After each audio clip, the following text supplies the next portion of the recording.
E sejam todos muito bem-vindos a mais um episódio aqui do programa da Stack. E no programa de hoje a gente vai encerrar o assunto de criação de mascotes e personagens. Eu já fiz 2 aulas aqui no programa sobre como criar mascote e personagem, falando do monomito, da jornada do herói, como fazer roteiro, quais características tem que ter. Fiz 3 aulas sobre curiosidades de mascotes e personagens importantes e hoje termina aqui com uma revisão e uma oficina geral de criação de mascote e personagem, também sobre a visão periférica. Falaremos um pouco sobre isso. Na sequência, nas próximas 2 semanas, faremos um programa especial sobre significado das marcas e nomes e logos, já que esse tópico foi tão bem aceito aqui na primeira parte que a gente fez. Teremos então a parte 2 e parte 3 e na sequência a gente já começa com inteligência artificial. Sim, finalmente abordaremos esse tema tão pedido aqui no canal, que contemplará nossos cursos de criação de jogos, ainda mais agora que a gente já deu tanto conteúdo teórico de criação, tantas técnicas de Photoshop, tantas técnicas de filmagem, edição, pixel art, tilt shift, stop motion, painting light, aula de Photoshop, aula de Premiere, que é a série que a gente está tendo, aula de Unreal Engine 4 que a gente começou, e essa semana a gente começou a aula de 3D Studio Maya. Faremos as aulas de desenho, então temos aqui um leque muito grande de possibilidades para vocês, que será contemplado pelas aulas de inteligência artificial. Então, visto isso, vamos logo começar.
A primeira dica para criar um mascote e personagem é sair do lugar comum, sair das formas genéricas, e para isso todo personagem tem que ter uma característica muito marcante, seja a roupa, o estilo, o visual, a voz, a postura, a personalidade. Assim ele vai ser reconhecido como algo diferente e fácil de ser diferenciado de tudo que a gente vê por aí nesse mercado de produções. Com base no estudo fundamental de percurso gerador de sentido que eu passei para vocês, ou seja, começando pelo estágio fundamental, quais ideias e valores eu quero representar, coisas abstratas, passando disso para o narrativo, ou seja, como que eu contextualizo isso usando tempo, espaço, ações, falas e personagens, até chegar no terceiro estágio discursivo, que é como o público ele vai entender e analisar a minha proposta. Então, com base nesse percurso de sentido, desde as ideias e valores, passando para a contextualização no narrativo, então o fundamental narrativo, terminando no discursivo com a interpretação do público, eu tenho que pensar quais valores meu personagem quer transmitir, o que eu quero passar, qual mensagem,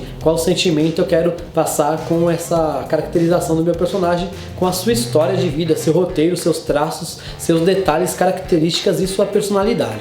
Os aspectos psicológicos devem ser muito bem explorados para que o personagem ele possa ser insertado em um roteiro coerente e um roteiro interessante, para deixar sua narrativa melhor, mais aceita e instigante. Então todo esse trabalho com o psicológico do personagem é muito importante, e as formas físicas podem inclusive evidenciar esse aspecto psicológico, no sentido de você já dar uma dica sobre a postura e personalidade dele pelo visual, ou então pelo contrário, a forma física pode mascarar isso e você ter uma surpresa no roteiro. E para isso podemos analisar tudo aquilo que eu já falei nas aulas de cinema aqui para vocês sobre Alfred Hitchcock, do suspense e da surpresa. Brinque muito com cores e formas para definir a forma física do seu personagem, ou seja, como que ele vai estar representado visualmente. Troque roupas, veja a paleta de cores, brinque com as formas. A técnica que você usa também pode interferir no conceito final. Então, se for de massinha, o Cry Motion, todas essas técnicas elas deixam o personagem com um visual muito diferenciado. Tendo isso pronto, as características físicas e psicológicas do personagem, seu desenho e estrutura, está na hora de contextualizar ele no cenário que você já criou anteriormente. Lembrando que eu disse que é melhor primeiro você começar pelo universo, gerando esse mundo, para depois inserir o personagem, para ele não limitar a sua criatividade e seu roteiro. Então, qual proposta esse personagem traz? Qual que é a função dele? Qual que é o diferencial? Qual que é a missão dele no mundo? Qual que foi o passado? O que que ele tem que fazer?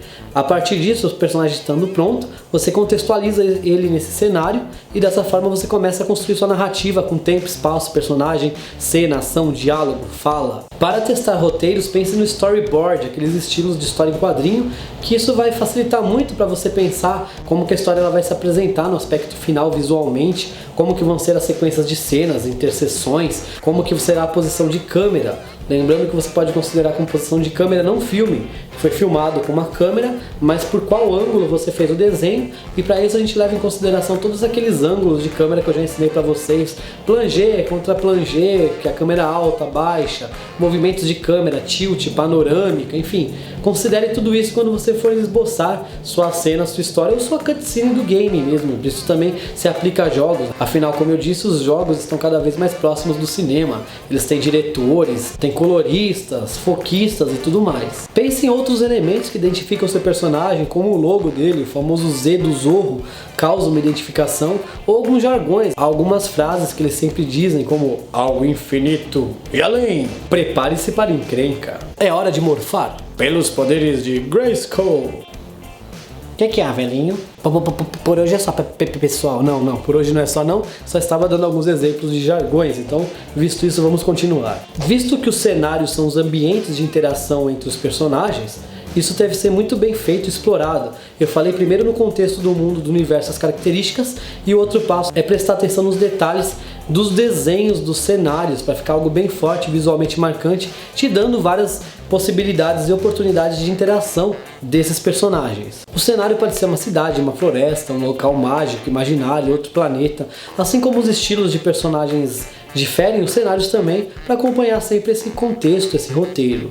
Todos os personagens secundários ou principais, eles trazem mais vida e assunto à trama, como por exemplo os coadjuvantes, os parceiros, os vilões, que juntos ao protagonista trazem diversas opções de interação de histórias, de situações, tornando a sua obra mais dinâmica, envolvente, mais rica em detalhes. Um bom exercício é, após você ter pensado em tudo e ter esboçado o seu personagem, feito uma RAF, num sketchbook, por exemplo, você apresentar ao público e colher diversas opiniões sobre o que eles sentem quando vêm, o que eles acham que é, o que aquilo representa, que mensagem eles acham que isso quer passar. Isso é uma forma de você ter o feedback, ou seja, o retorno do seu público para pensar e conseguir provar e evidenciar que você conseguiu passar a mensagem que desejou. Afinal, nosso olhar ele vicia. Muitas vezes você fica viciado naquilo que você está trabalhando e você não nota coisas que uma visão de fora pode agregar algum valor em relação a isso. Às vezes você está fazendo um texto, você não percebe erros que alguém que não está viciado a olhar naquilo consegue perceber. Então, o passo a passo, primeira etapa, imaginar os conceitos e os valores de um mascote de um personagem. Isso, claro, se você já fez o seu ambiente, o seu cenário, você já tem o mundo, você só quer fazer um personagem para inserir nele. Segundo passo, pensar em seus aspectos psicológicos, físicos e seus diferenciais. Próximo passo, pensar sobre a essência do roteiro, seus estilos, suas características e técnicas. Após isso, a gente vai esboçar o mascote. Gostando do esboço, sendo aceito em pesquisa, mostrando para os outros, você finaliza ele. Pode fazer finalização em softwares de edição, como por exemplo o Adobe Photoshop. Próximo passo, apresente seu mascote, seu trabalho final aos colegas, perguntando que sensações ele passa, o que a história sugere, o que eles pensam acerca daquilo, o que aquilo representa a eles. Após isso, você deve analisar a compatibilidade do que foi transmitido com o que foi identificado. Ou seja, se o que você transmitiu, a mensagem, é aquela que foi decifrada pelo seu público. Após isso, crie um texto de 2 a 3 parágrafos descrevendo seu mascote e sua contextualização no roteiro. Esse exercício é bom para você concretizar o que você quis transmitir. Sobre o olhar periférico, eu vou colocar algumas imagens aqui. Falei que o olhar periférico é quando você vê atentamente uma pessoa e nota o que ela tem de mais marcante no rosto, e que os cartunistas e chargistas usam muito isso para fazer caricatura, né? Os caricaturistas. Então vou mostrar algumas imagens e a gente vai ver como a gente analisa o olhar periférico. Nesse caso, você pode notar que o que é marcante no rosto dessa mulher é que o nariz está muito próximo aos olhos, e a sombra em torno dos olhos está bem delimitada e forte, representando uma maquiagem. Aqui nós temos já o rosto de uma índia, onde você pode ver que as bochechas são mais volumosas, o nariz é mais arredondado, a pálpebra superior é levemente puxada para fora e a boca é um pouquinho mais larga. Nesse caso, a jovem já tem os olhos mais compridos em relação ao rosto e levemente caídos, queixo mais largo, nariz mais distante dos olhos, cílios mais destacados e o rosto um pouquinho quadrado. Já nessa imagem percebemos os lábios mais carnudos, o nariz também distante dos olhos mais arredondados e cantos do rosto com curvas mais suaves. Já nesse caso o rosto é mais quadrado, o nariz está mais distante dos olhos, a boca é pequena e os olhos estão mais caídos. E nesse último caso, o rosto é mais fino, os olhos já estão no padrão mais asiático, nariz distante dos olhos, sobrancelha repuxada. Essa sobrancelha repuxada deixa o rosto com um aspecto mais tenso, mais nervoso. Então a gente pode notar a eficiência, eficácia e importância desse exercício de treino de olhar periférico, pois você pode ver que como você contextualiza alguns elementos do rosto, você pode mudar as expressões. Então faça um teste, coloque seus personagens em diversas situações, com diversas expressões, para você conseguir representar esses traços de personalidade. Então é isso, turma, esse foi o vídeo de hoje. Nós encerramos aqui toda a nossa parte teórica sobre mascotes e personagens, que junto às ferramentas de criação que nós trazemos a vocês, vai dar uma base muito legal para você criar o seu personagem, seu mascote. Confira a nossa playlist de mascotes e personagens para ver todas as aulas essenciais desse curso. E na sequência faremos algumas aulas de desenho também para te dar essa intenção do traço e tudo mais. Agradeço por tudo, espero que vocês tenham gostado do programa de hoje. Muito obrigado. Qualquer dúvida deixa aqui nos comentários que nós sempre lemos e respondemos. E até a próxima! E não se esqueçam que estamos começando o curso de 3D Maya e começaremos o de Inteligência Artificial. E pedimos sempre que deem aquela contribuição ao canal, se inscrevendo, curtindo o vídeo e deixando o seu like. Procure na playlist pelos vídeos para você ver os conteúdos com maior organização e nos siga sempre nas redes sociais. Deixe sempre nos comentários suas sugestões e recomendações, porque esse programa é personalizado e faremos um conteúdo com a sua cara.